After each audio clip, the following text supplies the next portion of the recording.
नमस्कार प्रिय विद्यार्थियों, आप लोगों का कीर्तिमान एकेडमी ऑफिशियल यूट्यूब चैनल पर बहुत बहुत स्वागत है सभी प्यारे विद्यार्थियों का। तो सभी लोग तैयार हैं अपने इस क्लास के लिए। तो आज के बच्चों हम लोग ऑनलाइनर की क्लास में देख रहे हैं प्रमुख सामाजिक प्रक्रियाएं, जिसमें सहयोग, संघर्ष, जितने टॉपिक इसके अंतर्गत शामिल होते हैं प्रमुख सामाजिक प्रक्रियाओं के अंतर्गत हम लोग उसको देखेंगे। तो सभी प्यारे विद्यार्थियों को very very good evening.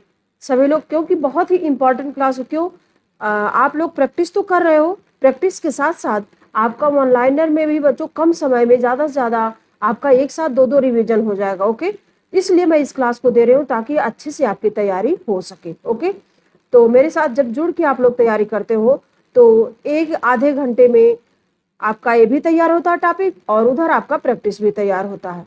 Okay, तो मत समझिए एक दिन में दो चीजें आप लोग कवर कर रहे हो, बहुत अच्छी बात है, बहुत अच्छे से आपकी तैयारी भी हो जाएगी। इसलिए हम इस पहल को शुरू किए हैं, आपके बहुत काम किए बच्चों। तो चलिए बिना देर के हुए बच्चों अपने क्लास को शेयर कर दीजिए अपने ग्रुपों में, ताकि सभी तक पहुंच पाए ये क्लास, सभी लोग इसका लाभ उठा पाए। ओके, तो सभी प्यारे विद्यार्थियों को very very good evening. Okay, तो आइए चलिए शुरू किया जाए। तो आज का देखिए बच्चों, प्रमुख सामाजिक प्रक्रियाओं में क्या कहा जा रहा है कि 1905 में, पेन का कलर चेंज कर ले पहले, 1905 में 38 सामाजिक प्रक्रियाओं की सूची तैयार की। किसने तैयार किया था बच्चों 38 सामाजिक प्रक्रियाओं की सूची 1905 में? वह कौन समाजशास्त्री बच्चों? तो वह है एडी रास। रास है बच्चों, एडी रास है। रास ने 38 सामाजिक प्रक्रियाओं की सूची तैयार की थी। कब? 1905 में। ओके, अगले पॉइंट में सामाजिक प्रक्रिया क्या नहीं है? सामाजिक प्रक्रिया के अंतर्गत बच्चों संवेदनशीलता नहीं आती है। सामाजिक प्रक्रिया के अंतर्गत संवेदनशीलता नहीं आएगी। ओके, अगले पॉइंट में है कि परिस्थिति सात्मीकरण के लिए सहायक होती है। तो किसके लिए सहायक होती है बच्चों?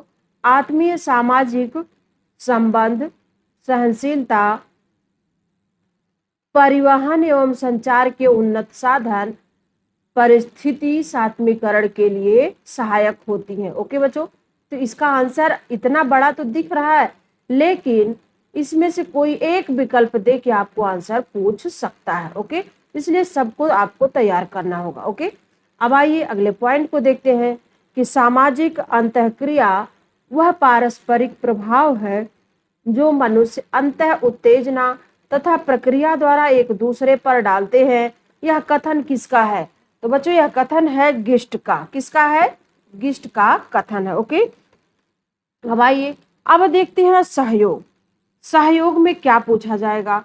सहयोग में दिया जा रहा है कि सहयोग की सर्वप्रथम व्यवस्थित व्याख्या करने वाला प्रथम व्यक्ति कौन था?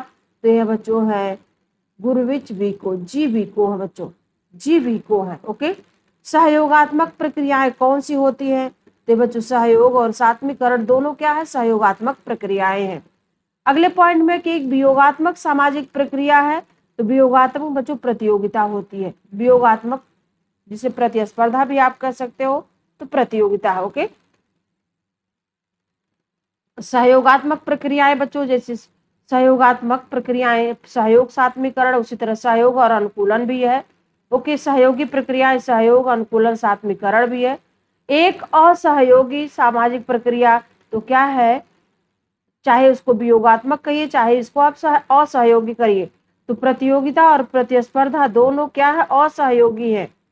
ओके, असहयोगी सामाजिक प्रक्रिया क्या नहीं है? तो आत्मसातकरण बच्चों असहयोगी प्रक्रिया में नहीं आएगी। ओके, अब आइए आगे देखते हैं सहयोगी प्रक्रिया का एक प्रकार क्या नहीं है? तो बच्चों यही है प्रतियोगिता, उसका सहयोगी प्रक्रिया का प्रकार में नहीं शामिल है। अगला पॉइंट है संगठनात्मक सामाजिक प्रक्रिया में क्या सम्मिलित नहीं है बच्चों? तो प्रतिस्पर्धा नहीं सम्मिलित है।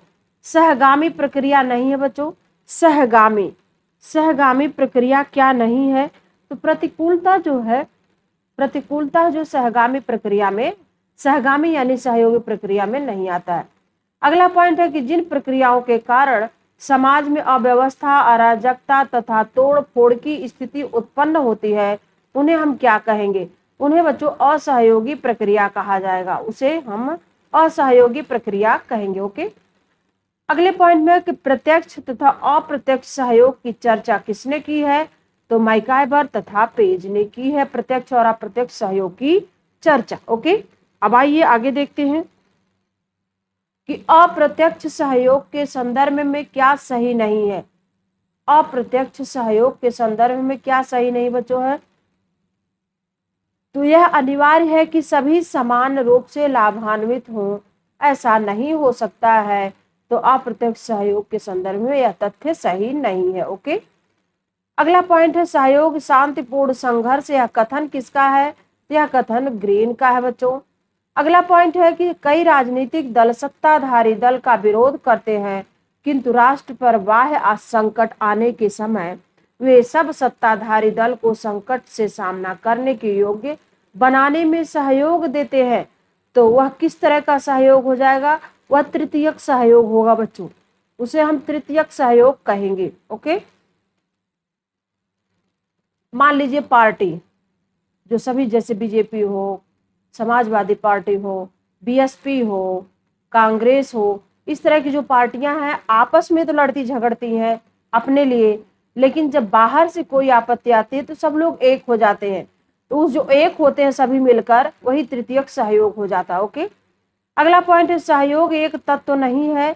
तो सहयोग एक तत्व नहीं है किस रूप में, इसे राज्य और व्यक्तियों पर समान रूप से लागू किया जा सकता है। ओके, सही कथन के रूप में आइए देखते क्या कहा जा रहा है कि समाज में सहयोग और संघर्ष दोनों हैं। ये तो बिल्कुल सही है। ओके, अब आइए देखते हैं संघर्ष। संघर्ष के बारे में क्या कहा जा रहा है, संघर्ष किस तरह से उत्पन्न होता समाज के अंदर, ये भी जानना जरूरी है। तो अपने उद्देश्यों की प्राप्ति के लिए दूसरे की इच्छा का विरोध, प्रतिकार, बलपूर्वक रोकने के विचार पूर्वक प्रयत्न को क्या कहते हैं, तो ऐसे प्रयत्न को बच्चों संघर्ष कहा जाता है। ओके, ऐसे प्रयत्न को संघर्ष कहा जाएगा। ओके, अगला पॉइंट है सामाजिक संघर्ष के प्रकारों के बारे में किसने लिखा है बच्चों, तो सामाजिक संघर्ष के प्रकारों के बारे में ए.एल. कोजर ने लिखा है। ए.एल. कोजर ने संघर्ष का प्रकार्यात्मक सिद्धांत किसने प्रतिपादित किया है, तो कोजर द्वारा, ए.एल. कोजर द्वारा प्रतिपादित किया गया संघर्ष का प्रकार्यात्मक सिद्धांत। अगला पॉइंट है एक निश्चित मात्रा में संघर्ष आवश्यक रूप से दुष्प्रकार्यात्मक होने की अपेक्षा समूह निर्माण एवं सामूहिक जीवन के अस्थायित्व के लिए आवश्यक तत्व है। यह बात किसने कही है, तो लेविस ए कोजर ने कही है इस बात को। ओके बच्चों, यह कथन लेविस कोजर का है। ओके, अब आइए आगे देखते हैं। अब देखिए इसमें क्या कहा जा रहा है कि मानवीय संबंधों में संघर्ष सदैव विद्यमान रहने वाली प्रक्रिया है। यह बात किसने कही है, तो मैकाइवर तथा पेज ने कही है। ओके, मानव का हित ही मानव समाज में होने वाले संघर्ष का कारण बन जाता है। यह कथन किसका है, तो यह कथन बच्चों रात्सेनहाफर का है। किसका है, रात्सेनहाफर का। ओके, अगला पॉइंट संघर्ष की विशेषता क्या नहीं है बच्चों, निरंतरता जो है संघर्ष की विशेषता नहीं होगी। ओके, अगला पॉइंट सत्ता का असमान वितरण वर्ग निर्माण और वर्ग संघर्ष के लिए उत्तरदायी है। यह कथन किसका है, बात किसने कही है, तो राल्फ डेरेनडार्फ ने कहा है। औद्योगिक संघर्ष क्या है, औद्योगिक संघर्ष बच्चों ये संस्थागत प्रकार है औद्योगिक संघर्ष।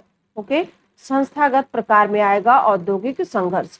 अब आइए अगले पॉइंट को देखते हैं। यहाँ क्या कहा जाता है कि राल्फ डेरेनडार्फ के अनुसार आधुनिक औद्योगिक समाजों में संघर्ष का मुख्य स्रोत क्या है बच्चों, तो सत्ता संबंध है। क्या है, सत्ता संबंध है। ओके, समाज में संघर्ष के सकारात्मक प्रकारों पर बल किसने दिया है, तो यह बल दिया है जॉर्ज सिमेल ने बच्चों। जॉर्ज सिमेल ने दिया है समाज में संघर्ष के सकारात्मक प्रकारों पर बल जॉर्ज सिमेल द्वारा दिया गया। ओके, अगला पॉइंट है प्रत्यक्ष संघर्ष और अप्रत्यक्ष संघर्ष की धारणा किसने प्रस्तुत किया है, तो यही है मैकाइवर और पेज। शीत युद्ध किसका उदाहरण है बच्चों, यह अप्रत्यक्ष संघर्ष का उदाहरण है शीत युद्ध। ओके, गिडेंस के अनुसार वर्ग संघर्ष का खतरा उत्पन्न होता है। तो वर्ग संघर्ष का खतरा किस परिस्थिति में उत्पन्न होता बच्चों? तो पार्थक्य की वजह से, यानी अलगाव की वजह से। ओके, यथार्थवादी और गैर यथार्थवादी नामक दो प्रकार के संघर्ष में विभेद किसने किया है? यह विभेद लेविस ए कोजर द्वारा किया गया है। ओके, लेविस ए कोजर द्वारा किया गया है। अब आइए अगला पॉइंट है, आंतरिक तथा बाह्य संघर्ष के प्रत्यय को किसने प्रतिपादित किया है? ये बच्चों वही है, लेविस ए कोजर। बेहतर समूह एकता संघर्षों के माध्यम से गलत फहमी दूर होने से होती है, यह बात किसने कही है? तो जॉर्ज सिमेल ने कहा है। यह कथन जॉर्ज सिमेल का है। ओके, अगला पॉइंट है कि जब संघर्ष की भावनाएं यथेष्ट अभिव्यक्ति नहीं हो पाती तो ऐसे संघर्ष को क्या कहते हैं? तो बच्चों ऐसे संघर्ष को अव्यक्त संघर्ष कहा जाएगा। ओके, अव्यक्त संघर्ष से कहा जाएगा। ओके, अगला पॉइंट है कि सूक्ष्म समेकित संघर्ष सिद्धांत पर कार्य किया है। किसने कार्य किया बच्चों? सूक्ष्म समेकित संघर्ष सिद्धांत पर कार्य किसने किया है? तो आर कॉलिंस ने किया बच्चों, आर कॉलिंस ने इस पर कार्य किया है। अगले पॉइंट में कि इस विचार को अस्वीकार किया कि शक्ति में अंतर पर आधारित हितों के टकराव को कभी दूर किया जा सकता है। तो इसको अस्वीकार किस विचारक ने किया बच्चों? यह है राल्फ डेहरेनडॉर्फ है। कौन है? राल्फ डेहरेनडॉर्फ हो जाएंगे। ओके बच्चों, अगला पॉइंट आइए देखते हैं। यदि संरचनाएं अनम्य होती हैं तो संघर्ष अप्रकार्यात्मक होता है। यह बात किसने कही है? इसको कहा है एल कोजर ने कहा। ओके, संघर्ष और सामंजस्य दोनों पर विचार करना एक ही सिक्के के दो पहलू हैं। दोनों पक्षों को संभालना कठिन था। यह महसूस किसने किया? तो राल्फ डेहरेनडॉर्फ ने यह महसूस किया है। ओके, संघर्ष का केंद्र बिंदु सैद्धांतिक नहीं होना चाहिए, अपितु इसका केंद्र बिंदु यथार्थवादी आधार पर सामाजिक जीवन में मुख्य प्रक्रिया का पर होना चाहिए। यह किसने स्पष्ट किया बच्चों? तो आर कॉलिंस ने इसको स्पष्ट किया है इस रूप में। ओके, अब आइए आगे देखते हैं कि संघर्ष कुछ सकारात्मक भूमिका निभा सकते हैं।